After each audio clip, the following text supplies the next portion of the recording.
नमस्ते जी, कैसे हैं आप सब। मैट्रिसेस की प्लेलिस्ट को आगे बढ़ाते हुए हम आपके लिए आज लेकर आए हैं क्वाड्रेटिक फॉर्म। क्वाड्रेटिक फॉर्म, ठीक है। इसमें हम कुछ कुछ टॉपिक्स करने वाले हैं, जैसे कि क्वाड्रेटिक फॉर्म तो करेंगे ही करेंगे, ये हमारा आज का मेन मुद्दा है। ठीक है। उसके साथ साथ देखो, क्वाड्रेटिक फॉर्म हो गया, उसके साथ हम करने वाले हैं कैनोनिकल फॉर्म क्या होती है, सारा बताएंगे, पूरा प्रोसीजर कैसे कैसे आपको कैसे कैसे प्रश्न करना है एक प्रश्न के साथ, ठीक है। कैनोनिकल फॉर्म होते हैं। उसके बाद आपको बताएंगे रैंक क्या होता है, ये ऑलरेडी मैं आपको बता चुका हूं। वैसे आप ऊपर जाके वीडियोस देख सकते हैं, उसमें रैंक की कई सारी वीडियोस आपको दिखेंगी, उसमें बड़ी तसल्ली से अच्छे तरीके से आपको समझा रखा है कि रैंक क्या होता है।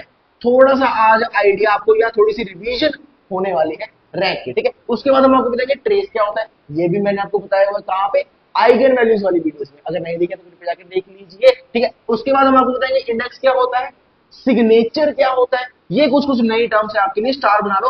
और क्लास वैल्यू क्या होती है, या फिर इसको हम बोल सकते हैं नेचर ऑफ क्वाड्रेटिक फॉर्म, या फिर क्या बोल सकते हैं नेचर ऑफ क्वाड्रेटिक फॉर्म। तो ये कुछ कुछ हमारे पास टॉपिक्स है, छोटी सी लिस्ट है, ये हमने आज कवर करने हैं और उम्मीद है आपको पूरे के पूरे अच्छे तरीके से समझ में आ जाएंगे अगर आप वीडियो को पूरा एंड तक देखने वाले हैं, ठीक है। चलो जी स्टार्ट करें, चलो जी। क्वाड्रेटिक फॉर्म को पहले समझते हुए हम एक अपने पास छोटा सा मैट्रिक्स लेते हैं, प्यारा सा मैट्रिक्स लेते हैं। सबसे पहले क्वाड्रेटिक फॉर्म समझते हो, चलो जी।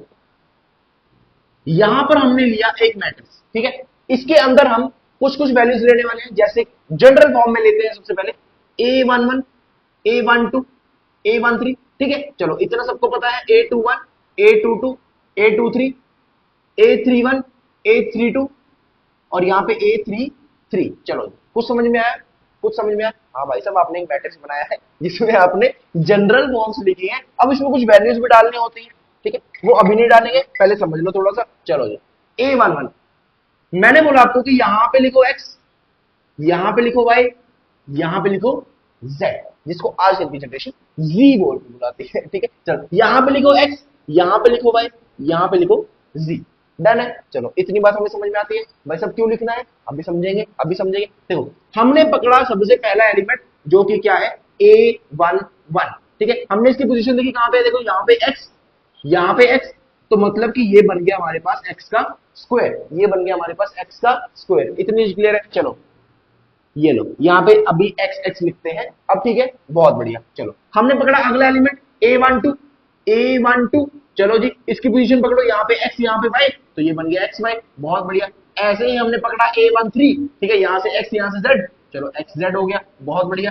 अगला हमने पकड़ा A21, ऐसे ही सारे एक एक करके पकड़ते जाओ, x1 xy हो गया, ठीक है। यहाँ पे A22, ये हो गया y और y, ठीक है, दो बारी y आ गया। बहुत बढ़िया। अगला है A23, यहाँ पे देखो ये y और ये z, y और z हो गया। बहुत बढ़िया, बहुत ही आसान, ठीक है। यहाँ पे A31, यहाँ पे x, यहाँ पे z, चलो जी x z हो गया। अगला देखो A32, ठीक है, इसको पकड़ा हमने, यहाँ पे z, यहाँ पे y, तो ये y और z हो गया, ठीक है। अगला A33, यहाँ पे z, यहाँ पे z, तो दो बारी यहाँ पे हमने z का प्रयोग कर लिया। इतनी चीज क्लियर है क्या, इतनी चीज क्लियर है। बहुत बढ़िया। अभी तो कुछ बताया ही नहीं, चलो अब बताएंगे। यहां पे देखो, हमने अब इस चीज को करना है थोड़ा सा कॉम्प्रेस। कैसे करेंगे, यहां पे देखो एक्स और एक्स दो बारी, तो ये बन गया एक्स स्क्वायर, ठीक है। अगला देखो वाई वाई दो बारी, तो ये बन गया कौन सा, देखो A22 पे हो गया वाई स्क्वायर, प्लस अगला देखो जेड जेड दो बारी, ये हो गया A33 का जेड का स्क्वायर। अगर इसको ध्यान से देखो तो ये क्या है, डायगोनल एलिमेंट्स। ध्यान से देखो तो क्या है, डायगोनल एलिमेंट, ठीक है। थोड़ी थोड़ी ऑब्जर्वेशन यहाँ पे स्ट्रॉन्ग करते जाना, ठीक है, चीजें अपने आप समझ में आती जाएगी। अगला देखो यहां पे है हमारे पास एक्स वाई का कोई और है, ये भी मिल गया एक्स वाई, ठीक है। हमने देखा यहां पे हमारे पास दो एक्स वाई है, तो यहां से हम एक चीज कर सकते हैं, एक्स वाई को कॉमन ले सकते हैं और जो दो एलिमेंट्स बचते हैं उन दोनों को आपस में ऐड कर सकते हैं। क्या इतनी चीज क्लियर है। आपने बोला जी बिल्कुल क्लियर। अब अगर यहां पे मैं छोटी छोटी कंडीशंस लगा दूं, कंडीशंस कैसी भाई साहब, डराओ मत हमें। देखो छोटी छोटी यहां पे कंडीशंस क्या लगने वाली है, हमारा जो A12 है, अगर मैं बोल दूं वो इक्वल है किसके, A21 के।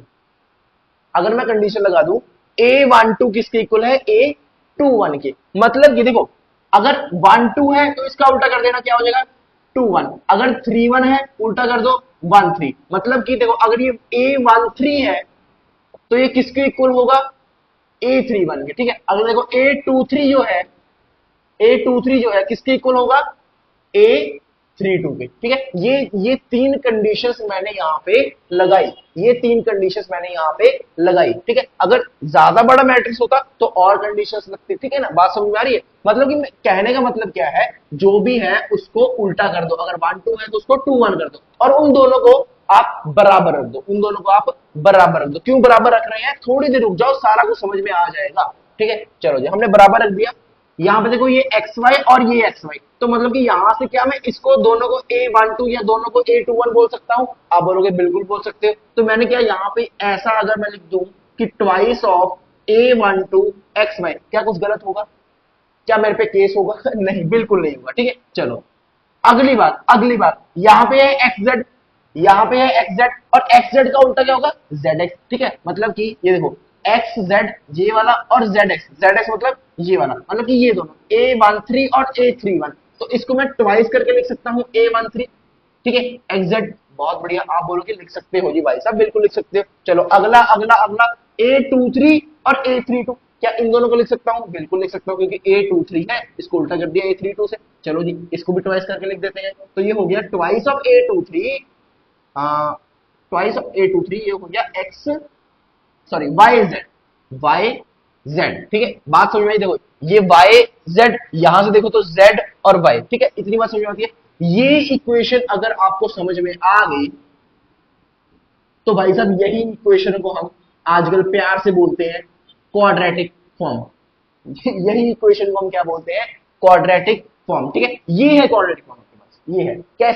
कैसे बनी दोबारा सुनो। हमने क्या किया, देखो अगर यहाँ पे अब कुछ एलिमेंट्स हम ले लें, तो यहाँ पे 1, यहाँ पे 2, अगर यहाँ पे 3 ले लें, तो मैंने क्या बोला डायगोनल में क्या आएगा, देखो पहला 1 क्या आ जाएगा एक्स स्क्वायर। ठीक है, अगला 2 है क्या आ जाएगा वाई स्क्वायर, 3 पे क्या आ जाएगा जेड स्क्वायर। इतनी बात क्लियर है, बहुत बढ़िया। क्यों आया भाई साहब, यहाँ पे एक्स था, यहाँ पे वाई था, यहाँ पे जेड था, यहाँ पे एक्स था, यहाँ पे वाई था, यहाँ पे जेड था। ये एक्स और एक्स स्क्वायर बन गया। ये वाला एलिमेंट का है वाई और वाई पे वाई स्क्वायर बन गया। ये वाला एलिमेंट का है जेड और जेड पे जेड स्क्वायर बन गया, बहुत बढ़िया। अब मैंने क्या बोला जो यहाँ पे एलिमेंट आएगा, सपोज मैं 4 लिख दूं, तो यहाँ पर भी मुझे वही एलिमेंट लिखना होगा, क्योंकि ये दोनों क्या है, ये दोनों क्या है, कंडीशन हमारे पास है कि ये दोनों क्या है, सेम है। ठीक है, सिमिलर है। अगर जो यहाँ पे मैं लिखूंगा, मान लो -1 लिख दिया, तो यहाँ पे भी -1 लिखना होगा। ठीक है, बात समझ में आ रही है। अगर मैं यहाँ पे 0 लिख दूं तो मुझे यहाँ पर भी 0 लिखना होगा।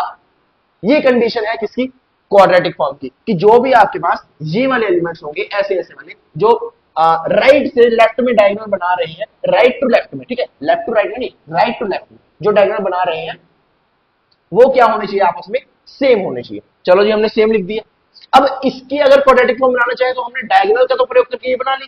अगला क्या होगा, देखो 4 और 4 क्या हो जाएगा 8 हो जाएगा। 8 से एक्स वाई हो जाएगा। ठीक है, अगला देखो -1 और -1, ये हो जाएगा मेरे पास माइनस का टू, तो यहाँ पे हो जाएगा -2, और ये हो जाएगा मेरे पास एक्स जेड। ठीक है, अगला देखो 0 और 0, तो 0 को लिखने की जरूरत नहीं, तो यहाँ पे मेरे पास क्या इक्वेशन खत्म हो गई। ठीक है, अगर मान लो यहाँ पे लाइन कर देते हैं इसको, चलो समझाने के लिए। तो यहाँ पे क्या हो जाएगा 9 और 9 कितना हो जाएगा 18, और ये कौन सी, देखो z और y, ये हो जाएगा y और z।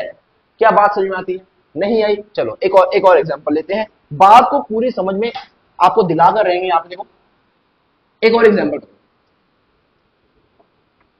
चलो जी, यहां पर अच्छा मैंने 3 into 3 का बताया, 2 into 2 का समझो, क्या पता इससे समझ में आ जाए, छोटे प्रश्नों से क्या पता समझ में आ जाए। चलो 2 into 2 का लेते हैं।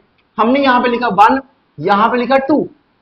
ठीक है, तो यहां से देखो 2 का है तो यहाँ पे x और y होगा, z तो आएगा नहीं, यहाँ पे x और y होगा। ठीक है, 1 की पोजीशन देखो y और y, तो ये हो गया y स्क्वायर। 2 की पोजीशन देखो y और y स्क्वायर। ठीक है, सॉरी ये x स्क्वायर प्लस ये y स्क्वायर। ठीक है, यहाँ पे 2 आ जाएगा, बहुत बढ़िया। अब हमने क्या करना है, यहाँ की वैल्यूज, अगर मान लो यहाँ पे मेरे पास है -7। ठीक है, तो यहां भी मुझे क्या लिखना होगा -7। यहां भी मुझे क्या लिखना होगा -7। तो इन दोनों को जब मैं ऐड करूंगा -7 -14 हो जाएगा, और ये क्या हो जाएगा मेरा एक्स वाई।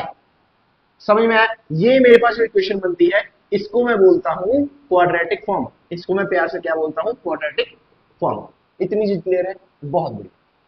अब अगर मैं बोलूं कि क्वाड्रेटिक फॉर्म से आपको वापस क्या बनाना है, मैट्रिक्स बनाना है, तो क्या करोगे, क्या करोगे, फंस जाओगे? नहीं, बिल्कुल नहीं फंसना।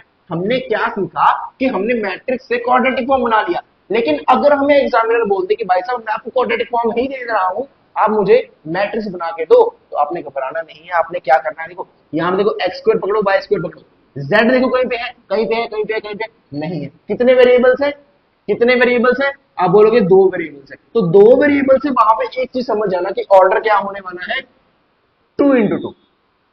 जितने वेरिएबल्स होंगे उतना आपके पास वहां पे ऑर्डर होने वाला है, ठीक है, बात समझ में आई? चलो जी, अब हमें ये पता लग गया 2 into 2 का मैट्रिक्स बनने वाला है, तो यहाँ पे 2 into 2 का हमने एक फॉर्मेट बना लिया, एक लेआउट बना लिया, बहुत बढ़िया। अब देखो एक्स स्क्वायर है मतलब कि यहां वाली पोजीशन, वाई स्क्वायर है मतलब कि यहां वाली पोजीशन, ठीक है, लेफ्ट टू राइट वाला डायगोनल, ठीक है, लेफ्ट टू राइट वाला डायगोनल। एक्स स्क्वायर का कोफिशिएंट क्या है, 1 है, हमने यहाँ पे 1 लिख दिया। वाई स्क्वायर का कोफिशिएंट क्या है, 2 है, हमने यहाँ पे 2 लिख दिया, ठीक है, इतनी बात क्लियर है। अब यहाँ पे आता है एक्स वाई, एक्स वाई, आप बोलोगे भाई साहब यहां पे भी एक्स वाई बनता है और यहां पे भी एक्स वाई बनता है, ठीक है। हम क्या करेंगे, इसको कर देंगे डिवाइड बाय 2, क्योंकि हमने क्या बोला था, ये दोनों एलिमेंट क्या है, सेम है, ये दोनों एलिमेंट क्या है, सेम है। और क्वाड्रेटिक फॉर्म में हम इन दोनों को प्लस करते थे, तो क्वाड्रेटिक फॉर्म से दोबारा मैट्रिक्स बनाने के लिए हम क्या करेंगे, डिवाइड बाय 2 कर देंगे। इसके पहले पहले क्या कर रहे थे, डबल कर रहे थे, अब उसका हाफ कर देंगे, ठीक है, सिंपल सी बात, सिंपल सी बात। तो माइनस का 14 हमने कर दिया डिवाइड बाय 2, ये हो गया माइनस का 7, मतलब कि यहां भी माइनस का 7 और यहां भी माइनस का 7, ये हमारे पास बन गया क्वाड्रेटिक फॉर्म से दोबारा से प्यारा सा मैट्रिक्स। क्या बात समझ में आती है, क्या बात समझ में आती है, बहुत बढ़िया, बहुत बढ़िया। अब एक छोटा सा प्रश्न मेरे को करके दो, अगर मैं यहां पे लिख दूं, अगर मैं यहां पे लिख दूं, देखो X Y equals to X Y, मेरे पास ये एक क्वेश्चन है, ठीक है, हमें क्वाड्रेटिक फॉर्म दी है, ठीक है, हमें क्वाड्रेटिक फॉर्म दी है और उसने बोला है भाई साहब यहां से मुझे क्या बना के दो, मैट्रिक्स बना के दो। आप बोलोगे भाई साहब इतने आसान आसान समझा रहे थे, ये क्या ले है एकदम से, ठीक है, अरे आसान है, समझो समझो समझो। देखो कितने वेरिएबल्स है, कितने वेरिएबल्स है, देखो एक्स और वाई, कितने वेरिएबल्स है, एक्स और वाई, कितने हो गए, दो, तो 2 into 2 का मैट्रिक्स होगा, तो यहाँ पे लेआउट बना लो 2 into 2 का, ठीक है, मतलब एक यहाँ एक यहाँ एक यहाँ एक यहाँ, बहुत बढ़िया, सिंपल सरल स्पष्ट, ठीक है, सटीक।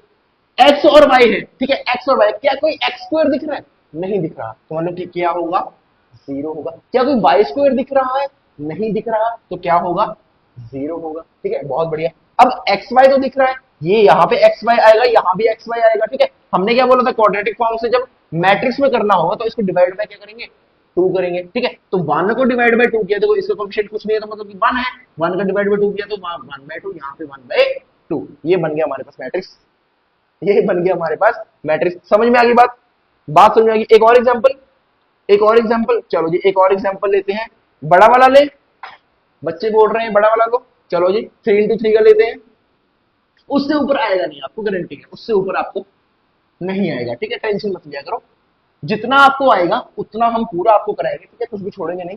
यहाँ पे देखो हम करते हैं एक्स वाई और जेड का, ठीक है।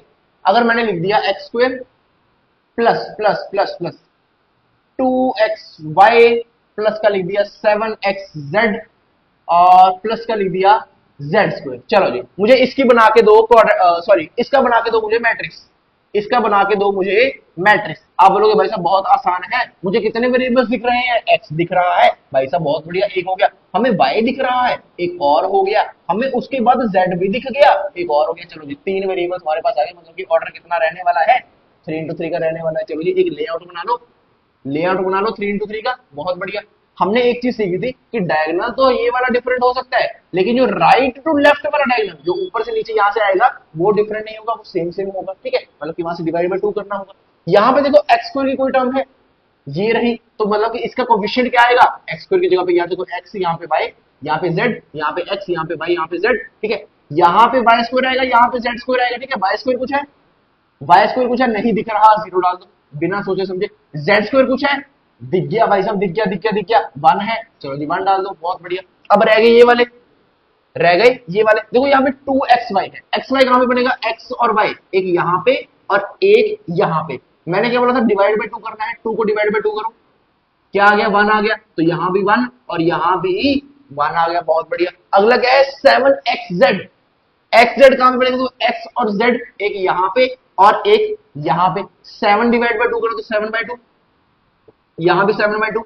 चलो जी समझ में आ गया। अगला अगला कुछ दिया है नहीं दिया है, मतलब कि बाकी सारी वैल्यूज क्या रहने वाली हैं, जीरो रहने वाली है। क्या ये मुश्किल था, क्या ये मुश्किल था, जी नहीं बिल्कुल लल्लू चीज थी ये। अगर इसको यहां पे लिखो मैं, ये देखो यहां पे बड़ा बड़ा लिखते हैं, ये ये वाली चीज थी, ठीक है लल्लू। ठीक है एक और भाषा में लिखे यहाँ पे, ये लल्लू, यहाँ पे ये देखो अद्दर। चलो जी दोनों भाषा मुझे आती है, एक और भाषा मुझे आती है।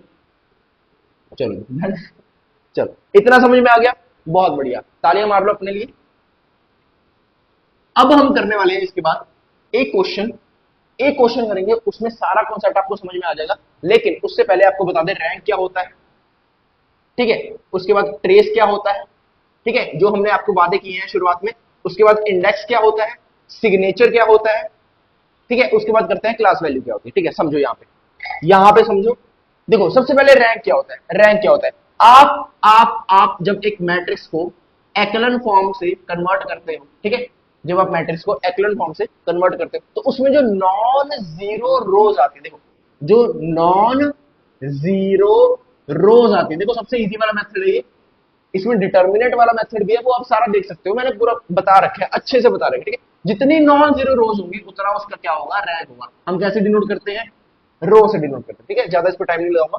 ट्रेस क्या होता है, ट्रेस क्या होता है, ये भी आपको आइगन वैल्यूज में मैंने आपको बता रखा है बड़ी ही अच्छे तरीके से, ठीक है। जो डायगोनल जो होगा, जो डायगोनल होगा, अगर हम डायगोनल का सम कर दें, अगर मान लो यहाँ पे 1 है, यहाँ पे 2 है, यहाँ पे 3 है, अगर इन तीनों का सम करते 3 1 4 तो 6, तो 6 क्या हो जाता है, ट्रेस।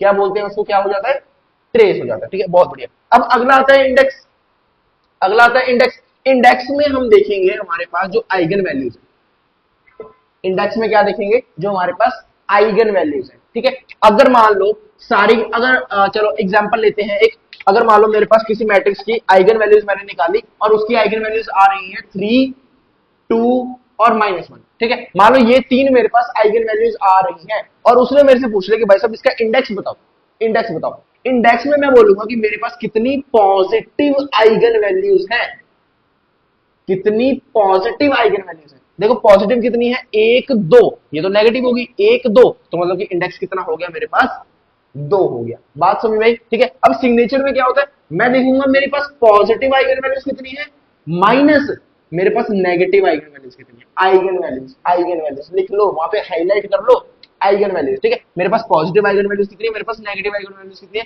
दोनों को माइनस कर दो, मेरे पास क्या आ जाएगा, सिग्नेचर आ जाएगा, मेरे पास क्या आ जाएगा, सिग्नेचर आ जाएगा, ठीक है। चलो जी यहां पे अगर देखो 2 माइनस का 1, तो सिग्नेचर कितना आ गया भाई सब अपना, 1 आ गया, ठीक है। समझ में आ गई बात। चलो अब लास्ट जो था अपना, वो था क्लास वैल्यू, यही एग्जाम्पल को लेकर चलते हैं, ठीक है। 3 2 -1, ठीक है। चलो जी लास्ट एग्जाम्पल था अपना क्लास वैल्यू। क्लास वैल्यू क्या होती है, देखो क्लास वैल्यू हमारे पास ना तरह तरह की होती है क्लास वैल्यू। पहला हमारे पास आता है पॉजिटिव डेफिनिट, हमारे पास क्या आता है, पॉजिटिव डेफिनिट। अगला क्या होगा जी, अगला क्या होगा, अगर ये पॉजिटिव डेफिनिट है तो ये नेगेटिव डेफिनिट ले लो, ठीक है जी। उससे अगला, उससे अगला, ये मार्कर थोड़ा सा साथ नहीं दे रहा हमारा, चलो जी उससे अगला हम लेते हैं positive semi definite, positive semi definite. उससे अगला नेगेटिव सेमी डेफिनिट, क्योंकि नेगेटिव वाले को नाराज नहीं करना भाई साहब, नेगेटिव सेमी डेफिनिट, ठीक है। अब देखो पूरा डेफिनिट हो गया, सेमी डेफिनिट मतलब आधा हो गया, अब ना वाला भी कर लो, चलो जी मतलब कि इनडेफिनिट, इनडेफिनिट। क्या होते हैं ये सब, बता तो दिए, अभी बताते हैं, समझो यहाँ पे देखो पॉजिटिव डेफिनिट क्या होता है। पॉजिटिव डेफिनिट देखो नाम से पता लग रहा है, पॉजिटिव डेफिनिट पूरे पूरे पॉजिटिव, पूरे पूरे पॉजिटिव, मतलब कि मैंने देखनी है कि जो मेरे आइगन वैल्यूज आ रहे हैं, क्या जैसे मान लो मेरे पास है 3 2 1, देखो 3 आइगन वैल्यूज आ रहे हैं और तीनों के तीनों पॉजिटिव है, तीनों के तीनों क्या है, पॉजिटिव है। तो यहां पे मेरा जो मैट्रिक्स होगा वो क्या होगा, पॉजिटिव डेफिनेट, सॉरी जो क्लास वैल्यू होगी मेरी वहां पे क्या होगी, पॉजिटिव डेफिनेट। इस केस में क्या होगी, पॉजिटिव डेफिनेट, ठीक है। चलो जी, एक और मैंने मैट्रिक्स लिया, ठीक है, उसके मैंने आइगन वैल्यूज निकाले। मान लो मेरे पास आइगन वैल्यूज आ गए -1 -2 -3, सारे के सारे नेगेटिव, सारे के सारे नेगेटिव। तो इस केस में मेरा ये जो इसकी जो क्लास वैल्यू होगी वो क्या होगी, नेगेटिव डेफिनेट, ठीक है, पूरे पूरे नेगेटिव, कोई भी एक पॉजिटिव नहीं है, ठीक है। चलो एक और मैंने मैट्रिक्स लिया, ठीक है, एग्ज्यूम कर रहा हूं, ठीक है, उसकी मैंने आइगन वैल्यूज निकाली, मेरे पास आ गई 3 1 और 0। मेरे पास क्या आ गई, 3 1 और 0। देखो पॉजिटिव तो है, 0 को भी पॉजिटिव मान सकते हैं, लेकिन 0 ना तो नेगेटिव है ना तो पॉजिटिव है, ठीक है, ठीक है, डन है, डन, सही कह रहा हूं ना। तो यहां पे एक ये पॉजिटिव, एक ये पॉजिटिव और ये 0। ऐसा केस जहां पे 0 के अलावा बाकी सारी पॉजिटिव हो, तो उस केस में मेरे पास क्या होता है, क्लास वैल्यू क्या होती है, positive semi definite, positive semi definite. चलो जी, एक और एग्जांपल लिया मैंने, उसमें आइगन वैल्यूज निकाली, मेरे पास आ गया -1 0 और -2 -3। चलो ठीक है, चलो जी, यहां पे पता लग रहा है क्या आएगा, negative semi definite, negative semi definite, मतलब 0 को छोड़ के बाकी सारी जो है वो नेगेटिव है, 0 होनी चाहिए। अगर यहाँ पे 0 की जगह मेरे पास -2 आ जाता तो ये नेगेटिव डेफिनेट हो जाती, सेमी डेफिनेट, ठीक है, फर्क समझो, यहाँ पे क्या है, 0 है। चलो जी, एक और एग्जांपल लिया मैंने, उसमें आइगन वैल्यूज निकाली, मेरे पास आ गई 2 -3 0। भाई साहब इसमें 0 भी आ गया, पॉजिटिव भी आ गया, नेगेटिव भी आ गया, तो ऑब्वियस सी बात है ये किस में आएगा मेरे पास, इनडेफिनिट। इसकी क्लास वैल्यू क्या होगी भाई साहब, इनडेफिनिट। चलो जी, बहुत अच्छे से हमें क्लियर हो चुका है। एक छोटा सा एग्जांपल लेते हैं, ठीक है, एग्जांपल थोड़ा सा आप करोगे, ठीक है, थोड़ा सा मैं करूंगा, उसके बाद आपको पूरा पूरा जो भी यहाँ पे हमने किया है वो सारा का सारा समझ में आने वाला है। एक आपको कैनोनिकल फॉर्म रह गई, वो एग्जांपल के थ्रू समझाने वाला हूं। चलो जी, एग्जांपल पर आते हैं। चलो देखो जी, क्वेश्चन देखो, क्वेश्चन लिखा है, reduce the following quadratic form to canonical form, find rank, index, signature and nature of quadratic form. आपके पास एक क्वाड्रेटिक फॉर्म गिवन है, आपको सबसे पहले उसका मैट्रिक्स बनाना है, ठीक है, उसको कैनोनिकल फॉर्म में कन्वर्ट करना है, ठीक है, उसके बाद आपको क्या निकालना है, rank, index, signature and nature of quadratic form. ऐसे ऐसे क्वेश्चन आपको पेपर में दिख सकते हैं, समझ में आ गई बात। चलो जी, डन है, डन है। देखो मेरे पास यहाँ पे एक, अरे अरे अरे, 1 2 3, 3 ब्लू मार्कर है। अगर इनमें से कोई एक भी ना चला आज, तो इनका आज चल रहा है, चलो बहुत बढ़िया, बुरा नहीं बोलना। मेरे पास ये क्वाड्रेटिक फॉर्म है, मैंने क्या करना है, इसका मैट्रिक्स बनाना है, तो चलो जी मैट्रिक्स बनाते हैं। यहाँ पे देखो मेरे पास कितने वेरिएबल्स दिख रहे हैं, आप बोलोगे सारे के सारे एक्स एक्स दिख रहे हैं। आपने बोला था एक एक्स दिखेगा, एक वाई दिखेगा, एक जेड दिखेगा। भाई साहब मंदबुद्धियों, x1 हो सकता है, x2 हो सकता है, x3 हो सकता है, ऐसे भी तो हो सकता है कि नहीं, गलत बोल रहा हूं मैं, y1 हो सकता है, y2 हो सकता है, y3 हो सकता है, y4 हो सकता है, ऐसे भी तो हो सकता है। बात समझ में आ रही है कि नहीं। चलो जी, वैसे तो मुझे पता है सारे के सारे बच्चे बहुत ही इंटेलिजेंट, ये मुझे समझाने की जरूरत नहीं थी, लेकिन फिर भी कुछ लोगों के लिए चलो, यहाँ पे x1 है मेरे पास, x2 है मेरे पास और x3 है मेरे पास। तो यहां से मुझे पता लग गया कि मेरे पास जो मैट्रिक्स होने वाला है वो कितना होने वाला है, 3/3 का।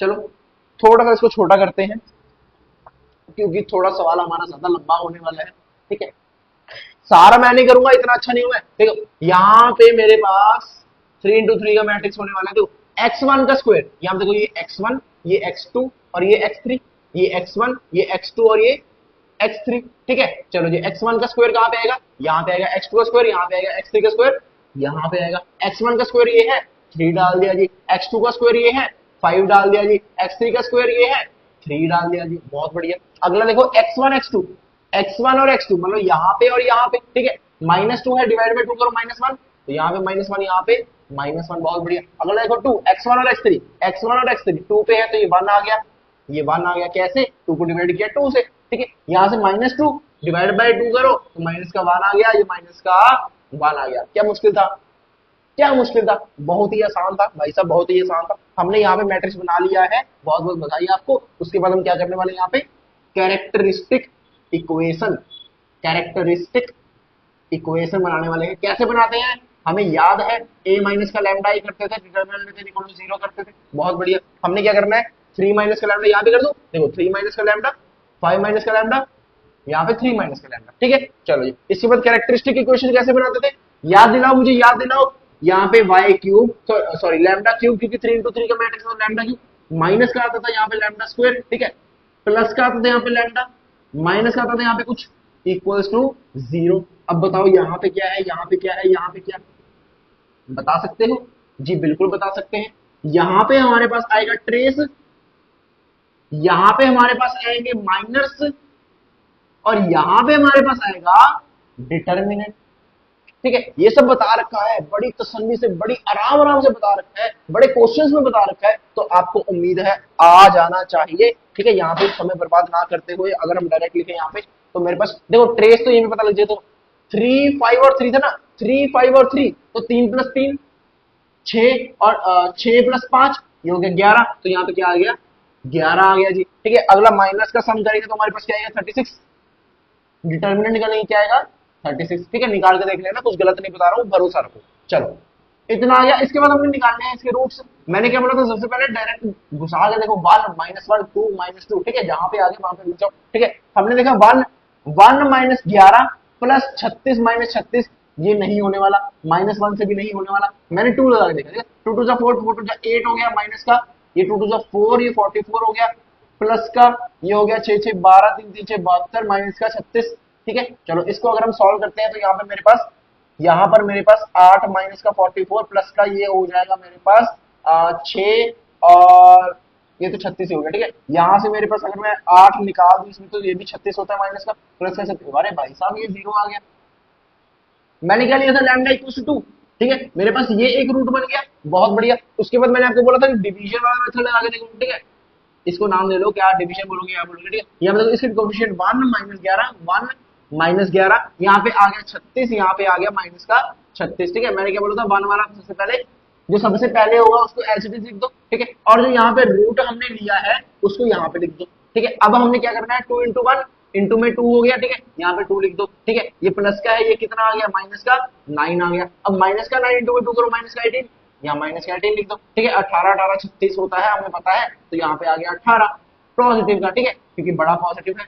ठीक है, अब 18 इंटू 2 करो 36, ये प्लस का है, ये माइनस का, ये 0 हो गया। बहुत बढ़िया, हमारे पास ये चीज बच गई। तो यहाँ से बना लो इक्वेशन, लैम्डा स्क्वायर माइनस का 9 लैम्डा प्लस का 18। ठीक है, अब इसको तो आसानी से कर सकते हो। यहाँ से आपके पास एक लैम्डा की वैल्यू आ जाएगी यहाँ पे 3, और एक आ जाएगी लैम्डा की वैल्यू 6। बात समझ में आ गई? तो मेरे पास यहाँ पे मुझे पता लग गया कि मेरे पास आइगन वैल्यूज क्या आ रहे हैं, 2 आ रहा है भाई साहब, 3 आ रहा है भाई साहब, और 6 आ रहा है। चलो जी, मैंने कहा बहुत बढ़िया। अब यहाँ से आपके पास क्या निकल जाएगा, इंडेक्स निकल जाएगा, और सिग्नेचर निकल जाएगा, और आपके पास नेचर ऑफ क्वाड्रेटिक फॉर्म, मतलब कि क्लास वैल्यू निकल आएगी। यस और नो, यस और नो। लेकिन भाई साहब, मुझे कैनोनिकल फॉर्म नहीं दिख रही है। कैनोनिकल फॉर्म निकालने के लिए आपको सबसे पहले इसका आइगन वेक्टर्स निकालने पड़ेंगे, आइगन वेक्टर्स निकालने पड़ेंगे। चलो जी, इसके एक एक करके अगर हमने आइगन वेक्टर्स निकाले, ज्यादा समय बर्बाद न करते हुए, तो अगर हम लैम्डा इक्वल्स टू यहाँ पे 2 लेते हैं, तो उसके हिसाब से हमारा जो आइगन वेक्टर आता है यहाँ पर, वो हमारे पास यहाँ पर आ रहे हैं, हमारे पास आ रहे हैं -1 0 और 1। ठीक है, ऐसे ही अगर हम लैम्डा इक्वल टू 3 करके आइगन वेक्टर्स निकालते हैं, देखो सब कुछ मैंने बता रखा है। तो यहाँ पर हमारे पास क्या आ रहे हैं, 1 1 और 1 1 1 और 1। ठीक है, लिंक आपको मिल जाएगा जहां जहां पे मैंने ये सारे टॉपिक समझा रखे हैं, वहां जाके देख सकते हैं आप। लैम्डा इक्वल टू 6 रखते हैं तो मेरे पास आइगन वेक्टर्स आ रहे हैं यहाँ से -1 सॉरी 1 -2 और 1 1 -2 और 1। चलो जी, बहुत बढ़िया। अब ये 3 जो मेरे पास आइगन वेक्टर्स आए हैं, इनसे मैंने एक मॉडल मैट्रिक्स बना लिया। इनसे मैंने एक मॉडल मैट्रिक्स बना लिया। मॉडल मैट्रिक्स बनाते कैसे, यहाँ पे देखो -1 0 और 1, यहाँ से 1 1 1, यहाँ से 1 -2 और 1। ठीक है, ये तीनों के तीनों मैंने एक मैट्रिक्स के अंदर भर दिए। बहुत आसान, बहुत आसान। चलो जी, इस मैट्रिक्स को नाम दे लो P। ठीक है, इस मैट्रिक्स को नाम दे लो P। अब P में हमने क्या करना है, देखो इसका हमने क्या निकालनी है, लेंथ। हमने निकालनी है लेंथ ऑफ x1। ठीक है, लेंथ ऑफ x1 कैसे निकलेगी, -1 का स्क्वायर प्लस 0 का स्क्वायर प्लस 1 का स्क्वायर, इस सब का कर दो अंडर रूट। मतलब कि जितने भी वैल्यूज हमारे पास आइगन वेक्टर के अंदर है, उन सब का स्क्वायर करके प्लस कर दो और उसको भर दो अंडर रूट में। यहाँ पे मेरे पास आ गया 1 + 0 + 1। ठीक है, ये अंडर रूट हो गया 2 का। ठीक है, तो अंडर रूट 2 क्या होगा, इन सब के साथ डिवाइड में, इन सब के साथ डिवाइड में हो जाएगा अंडर रूट 2। 0 के साथ करने का कोई फायदा नहीं है, तो यहाँ से मिटा देते हैं। ठीक है, अब ऐसे ही अगले में क्या करो, वन, ये हो जाएगा 1 + 1 + 1 3 √3, यहाँ पे √3, यहाँ पे √3, यहाँ पे √3, ठीक है, समझ में आ गई। अब अगले में 1 प्लस का हो जाएगा 2 2 4 प्लस का 1, ठीक है, 4 5 6 √6, यहाँ पे √6 और √6, ठीक है, बात समझ में आ गई। हमने क्या कुछ नहीं किया, देखो एक एक करके इन तीनों की हमने लेंथ निकाल दी, जो भी लेंथ आई थी, लेंथ कैसे निकाली हमने, डिस्टेंस फार्मूला से, ठीक है, लेंथ कैसे निकाली, डिस्टेंस फार्मूला, जो भी लेंथ आई हमने क्या कर दिया, इन सब के डिवाइड डिवाइड में कर दिया, इन सब के डिवाइड डिवाइड में कर दिया, इन सब के डिवाइड डिवाइड में कर दिया, और उसको हमने मॉडल मैट्रिक्स में भी लिख डाला। इतनी बात क्लियर है। देखो पी मैट्रिक्स आ गया, अब इसका पी ट्रांसपोज कर दो, ठीक है, ट्रांसपोज करना आता है हमें। यहां पे देखो ये हो जाएगा -1 अपॉन में √2, ठीक है, 1 अपॉन में √3 और ये 1 अपॉन में √6, ठीक है। अगला क्या होगा 0, 1 अपॉन में √3 -2 अपॉन में √6, अगला क्या हो जाएगा 1 अपॉन में √2, ठीक है, 1/√3 और 1/√6, ठीक है। चलो जी, डन है, डन है। हमारे पास पी मैट्रिक्स आ गया, हमारे पास पी ट्रांसपोज आ गया, और ए मैट्रिक्स हमें ऑलरेडी गिवन है, ए मैट्रिक्स हमें ऑलरेडी गिवन है जो हमने यहाँ पे बनाया था। ये माइनस माइनस लैम्डा सबको हटाकर ये 3 -1 1 -1 5 और -1 1 -1 और 3, ज्यादा हौच-पौच हो गई, 2 मिनट रुको, बस 1 सेकंड रुको, मैं एक क्लियर कट आपको बताता हूँ, 1 सेकंड। देखो जी, अब यहाँ पे देखो ये हमारे पास पी मैट्रिक्स बन गया था, इसका हमने ट्रांसपोज किया, हमारे पास पी ट्रांसपोज आ गया, बहुत बढ़िया, इजी, ठीक है। उसके बाद हमने देखो ये जो मैट्रिक्स जो शुरुआत में बनाया था, इस क्वाड्रेटिक फॉर्म से हमने जो मैट्रिक्स बनाया था, उस मैट्रिक्स को हमने नाम दे दिया यहाँ पे ए, ठीक है, इतनी बात क्लियर है। अब हमने यहाँ पे क्या करना है, देखो पी ट्रांसपोज इंटू में ए इंटू में पी, ठीक है, और ये हमारे पास क्या बनाता है, डायगोनलाइज मैट्रिक्स, ठीक है। ये डायगोनलाइजेशन वाली वीडियो में मैंने आपको बता रखा है, ठीक है। पी ट्रांसपोज पहले ये, फिर ये, फिर ये, इन दोनों को जब आप मल्टीप्लाई करेंगे तो आपके पास डायगोनलाइज मैट्रिक्स क्या बन जाएगा, जो कि आइगन वैल्यूज हमारे पास आई थी 2 3 और 6, बाकी सारी जगह क्या आने वाला है, 0 0 आने वाला है। ये आपके पास क्या बनेगा, डायगोनलाइज्ड फॉर्म, ये आपके पास क्या बनेगी, डायगोनलाइज्ड फॉर्म, ठीक है जी, इतनी बात क्लियर है। अब इसके बाद हमारे पास बनता है कैनोनिकल फॉर्म, इसके बाद हमारे पास क्या बनती है, कैनोनिकल फॉर्म। तो कैनोनिकल फॉर्म कैसे लिखते हैं हम, ठीक है, यहां पे देखो Q1, ठीक है, उसके बाद हमारे पास आता है D, उसके बाद हमारे पास आता है Q2, या फिर इसको आप Q का ट्रांसपोज भी बोल सकते हो, ठीक है, Q का ट्रांसपोज भी बोल सकते हो। अब Q क्या है भाई साहब, Q क्या है भाई साहब, Q क्या है, Q हम लेंगे कुछ वैल्यूज, y वाली वैल्यूज, ठीक है, जैसे यहाँ पे मैंने ले लिया y1 y2 y3, ठीक है, क्योंकि हमारे पास 3 वेरिएबल्स है ना, तो D वाला मैट्रिक्स यहाँ पे आ जाएगा 2 3 और 6, बाकी सारी जगह 0, बाकी सारी जगह 0। इसके बाद हमने Q का क्या करना है, ट्रांसपोज, ठीक है, इसका ट्रांसपोज करेंगे तो ऐसे आ जाएगा, ये y1 ये y2 ये y3, ठीक है, इतनी बात क्लियर है। अब जब इसको हम मल्टीप्लाई करेंगे तो मेरे पास यहाँ पे क्या बनने वाला है, 2y1 का स्क्वायर प्लस 3y2 का स्क्वायर प्लस 6y3 का स्क्वायर, ये चीज जो आपकी आई है, ये बोलते हैं हम इसको कैनोनिकल फॉर्म। ये चीज जो आपके पास आई है, इसको हम क्या बोलते हैं, कैनोनिकल फॉर्म, ठीक है। कई जगह इसको y भी लिख सकते हैं, देखो यहाँ पे इसको ये भी लिख सकते हो, canonical form equals to y dy transpose, ठीक है, इसको भी ट्रांसपोज बोल सकते हो, फिर इसको नहीं बोल सकते, ठीक है, जैसे भी आप बोलना चाहो। अगर इसको y बोल रहे हो तो ये y ट्रांसपोज होगा, अगर इसको y बोल रहे हो तो ये y ट्रांसपोज होगा, ठीक है, ऑब्वियस सी बात, ठीक है, इतनी इतनी बुद्धि तो हर एक में होती है। डन है। क्यू भी बोल सकते हो, अगर इसको क्यू बोल रहे हो y के टर्म में, ठीक है, अगर इसको क्यू बोल रहे हो तो ये क्यू ट्रांसपोज हो जाएगा, अगर इसको क्यू बोल रहे हो तो ये क्यू ट्रांसपोज हो जाएगा, इतनी बात हमें क्लियर है, इतनी बात हमें क्लियर है। अब हम आते हैं अपने रैंक की तरफ। हमारा रैंक क्या होने वाला है, यहाँ पे देखो मैंने क्या बोला था, नॉन जीरो रोज। यहाँ पे देखो नॉन जीरो रोज क्या है, यहाँ पे है, नहीं है, यहाँ पे है, नहीं है, यहाँ पे है, नहीं है, तो मतलब कि ये तीनों की तीनों नॉन जीरो रोज हो गई हमारे पास, क्योंकि तीनों की तीनों में ही नॉन जीरो नंबर आ रहे हैं। तो रैंक कितना हो गया मेरे पास, यहाँ पे 3 हो गया। उसके बाद ट्रेस हमने ऑलरेडी बता दिया, ठीक है, कितना आ रहा था, चलो अभी बता देते हैं, 11, ठीक है, कैसे, 3 + 3 + 6, 3 + 3 + 5, सॉरी 3 3 6 और 5 11, ठीक है, यहाँ से 11 आ गया। उसके बाद हमने इंडेक्स करना है। इंडेक्स क्या होता है, मैंने क्या बोला था, पॉजिटिव आइगन वैल्यूज, ठीक है, पॉजिटिव आइगन वैल्यूज कितनी है हमारे पास, तीनों की तीनों पॉजिटिव थी। ये देखो 2 3 और 6 आ रही थी ना, 2 3 और 6 तीनों की तीनों पॉजिटिव है, मतलब कि यहाँ पे क्या आ गया, इंडेक्स 3 आ गया। चलो जी सिग्नेचर बताओ, सिग्नेचर बताओ। पॉजिटिव आइगन वैल्यूज माइनस का negative eigen values, positive eigen values कितनी है 3 है, माइनस नेगेटिव आइगन वैल्यूज कितनी है 0 है, तो सिग्नेचर कितना आ गया 3 आ गया। उसके बाद बताओ क्लास वैल्यू, क्लास वैल्यू बताओ, या फिर नेचर ऑफ क्वाड्रेटिक फॉर्म। ठीक है, ऐसे भी जैसे यहाँ पे लिखा गया आपके पास, ऐसे भी एग्जामिनर आपको धोखा दे सकता है, तो अपने उस धोखे में नहीं आना है। ठीक है, क्लास वैल्यू या नेचर ऑफ क्वाड्रेटिक फॉर्म क्या होगा, मैंने क्या बोला था, positive definite, positive semi definite, indefinite, negative definite, negative semi definite. ठीक है, सब बताया मैंने आपको कैसे है, कैसे देखो, ये भी पॉजिटिव, ये भी पॉजिटिव, ये भी पॉजिटिव, तीनों की तीनों पॉजिटिव है, कोई भी जीरो नहीं है, तो ये क्या हो जाएगी पॉजिटिव डेफिनिट, पॉजिटिव डेफिनिट। चलो जी, यहां पर हमने सारे के सारे टॉपिक जो हम लिस्ट बनाकर लेके आए थे वो समाप्त कर लिए हैं। उम्मीद है आपको अच्छे भी लगे होंगे, आपको समझ में भी आया होगा। अगर कहीं ऐसा कोई टॉपिक रह जाता है, ऐसी कोई चीज रह जाती है, ऐसा कोई मूवमेंट रह जाता है कि आपको वो चीज अच्छी नहीं लगी या समझ में नहीं आई, तो कृपया कमेंट बॉक्स में जरूर बताइएगा। अगर अच्छी लगी तो तब भी कमेंट बॉक्स में हमें और प्रेरित कीजिए अच्छी अच्छी वीडियोस बनाने के लिए। ठीक है, चलो जी मिलते हैं नेक्स्ट वीडियो में, तब तक के लिए धन्यवाद, गुड बाय, पढ़ते रहें।